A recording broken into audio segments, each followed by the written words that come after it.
Әл-Фарабидің өмірбаяны 870-920 жылдар аралығында отырарда дүниеге келеді.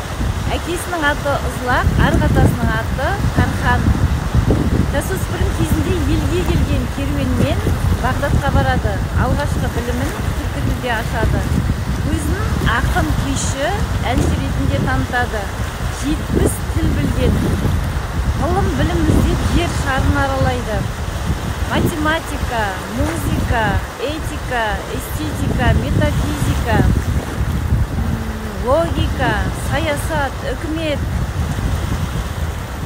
және адамдардың ағзаларын зерттеу, жануарлардың құрылыстарын зерттеу де өте көптеген білім ғылымдарды зерттеп артқы ұрпаққа қалдырып кетеді.